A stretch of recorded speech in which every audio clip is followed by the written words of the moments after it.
లక్ష పాడి రైతు కుటుంబాల సంస్థ కరీంనగర్ డైరీ. కరీంనగర్ డైరీ పాలు మరియు పాల పదార్థాలు ఆర్డర్ చేసిన వెంటనే మీ ఇంటి వద్దకే కరీంనగర్ డైరీ యాప్ ని డౌన్లోడ్ చేసుకోండి.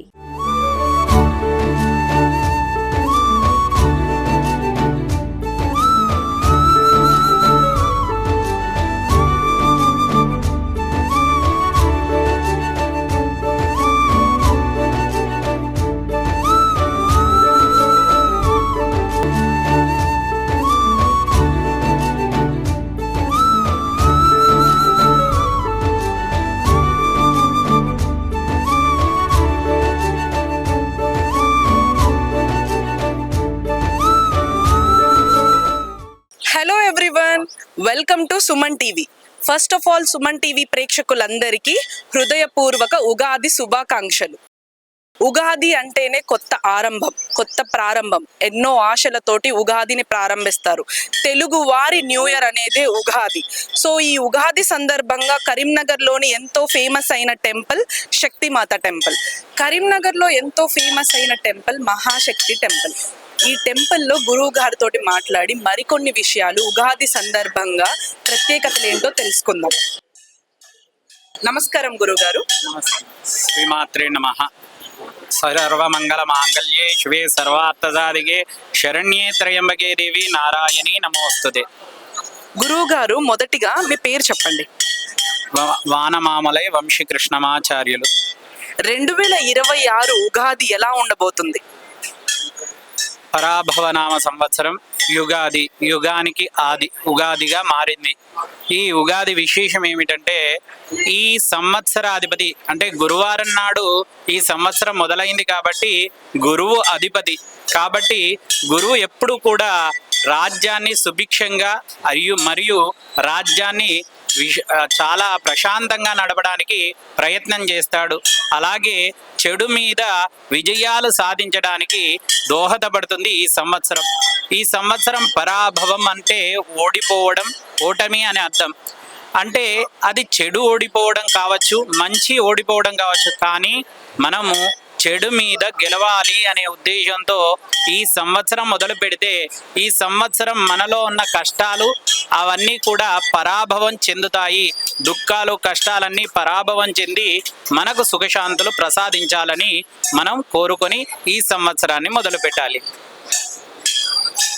ఉగాది ప్రత్యేకత ఏంటి గురువు గారు? సంవత్సరంలో మార్పు ఒక్క మన తెలుగు పంచాంగాన్ని అనుసరించే ఉంటుంది. కాలంలో మార్పు వస్తుంది. అలాగే ఈ సంవత్సరంలో ఋతువు మారుతుంది. అంటే మొన్నటిదాకా చలి ఉన్న కాలం నుండి ఇప్పుడు ఎండలు వచ్చే కాలానికి మారుతూ, ఋతువులు మారుతూ అన్నిటినిలో మార్పు వస్తుంది అని తెలపడానికి ఉగాది చేస్తాం. అలాగే మన ఉగాదిని ఎలా ఆచరిస్తామంటే షడ్రుచోపేతంగా ఆచరిస్తాం. అంటే మనం చిన్నప్పటి నుండి ఏం నేర్పుతాం పిల్లలకు అంటే, ఒక్క సంతోషాన్ని, ఆనందాన్ని పంచుకోవడమే కాదు, బాధను తట్టుకునే శక్తి సంవత్సరంలో ప్రతిదీ వస్తుంది. దాన్ని ఎదుర్కొనే శక్తి దేవుడు నీకు అనుగ్రహిస్తాడనే ఆ షడ్రుచోపేతమైనటువంటి పచ్చడి, ఉగాది పచ్చడిని ఇవ్వడం జరుగుతుంది. ఎందుకంటే కష్టాలను తట్టుకోవాలి, సుఖాలను తట్టుకోవాలి, అలాగే సంతోషాలను, ఆనందాలను తట్టుకున్నట్టే బాధ్యతలను కూడా స్వీకరించాలి అని దానిలో అర్థం. అందుకే మనం ఒక్క తీపినే తీసుకోం, అన్ని రుచులను తీసుకుంటాం. అంటే పిల్లలకు చిన్నప్పటి నుండే, సంవత్సరం మొదటి నుండే చెప్తాం, అయ్యా అన్నిటికీ మీరు సంసిద్ధంగా ఉండండి, అన్నిటినీ ఎదుర్కొనే శక్తి అమ్మవారు అంటే మీ ఇష్టదైవం ఇవ్వాలని కోరుకోవడమే ఈ ఉగాది ప్రత్యేకత. ఈ 2025 నుంచి ఎన్నో విపత్తు సంఘటనలు జరుగుతూనే వస్తున్నాయి. ఎన్నో విషాదమైన సంఘటనలు, బస్ యాక్సిడెంట్స్ కానీ, ఉక్రెయిన్ వార్ కానీ, ఇవన్నీ స్టార్ట్ అవుతున్నాయి. ఎందుకు ఇవన్నీ జరుగుతున్నాయి అంటున్నారు? భక్తులు ఎలాంటి సూచనలు పాటిస్తే వీటి నుంచి మనం మన భారతదేశాన్ని కాపాడుకోవచ్చు అంటారు గురువుగారు? మనం గత 2 సంవత్సరాల నుండి చెప్తూనే ఉన్నాం, దేశాల మధ్యన యుద్ధం జరిగే అవకాశం ఉంది. అంటే ఎప్పుడైతే రాజు నవనాయకులు అంటే ఎప్పుడు సంవత్సరానికి 9 మంది నాయకులు ఉంటారు. ఆ నాయకులలో చెడు ఎక్కువగా ఉంటే ఇలాంటి యుద్ధాలు అపజయాలు కలుగుతాయి. మంచి ఓడిపోయే అవకాశం ఉంటుంది, కానీ అది తాత్కాలికము. ఇప్పుడు వచ్చే సంవత్సరం చాలా శుభాలు జరుగుతాయి, యుద్ధాలు కూడా ఆగిపోయే అవకాశం ఉంది. ఏదేమైనప్పటికీ కూడా ప్రతి ఒక్కరు కూడా వారి ఇష్టదైవాన్ని తలుచుకుంటే ఈ గ్రహ విపత్తులు, నవగ్రహ దోషాలు, అలాగే ఈ రాజ్యాలకు ఏర్పడే అంటే దేశాల మధ్య ఏర్పడే యుద్ధాలు తగ్గే అవకాశం ఉంది. దైవ భక్తితో మంచి ధర్మాచరణతో ఉన్నప్పుడు కాలంలో వచ్చే విపత్తులన్నీ కూడా మనని కష్టపెట్టకుండా చాలా స్వల్పంగా త్వరగా తగ్గిపోయే అవకాశం ఉంది.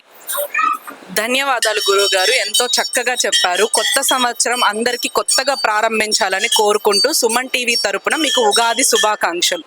మీకు కూడా ఉగాది శుభాకాంక్షలు. సుమన్ టీవీ ప్రేక్షకులకు, భక్తులకు అందరికీ కూడా ఈ సంవత్సరం అష్టైశ్వర్యాలు, సుఖశాంతులు కలగాలని దీవిస్తూ ఆ అమ్మవారి ఆశీస్సులు మీకు ఎప్పటికీ ఉండాలని కోరుకుంటూ శుభం. చూశారు కదా సుమన్ టీవీ ప్రేక్షకులందరూ, గురువు గారు ఎంతో చక్కగా 2026 ఎలా ఉండబోతుంది, అలానే తీసుకోవాల్సిన జాగ్రత్తలు ఏంటో ఎంతో చక్కగా వివరించారు. అలానే 2026 ఉగా ప్లస్ ఆది కొత్త యుగం ప్రారంభమవుతుంది. అలానే ఎన్నో ఆశలతోటి 2026 చక్కగా ఉండాలని కోరుకుంటున్నాము.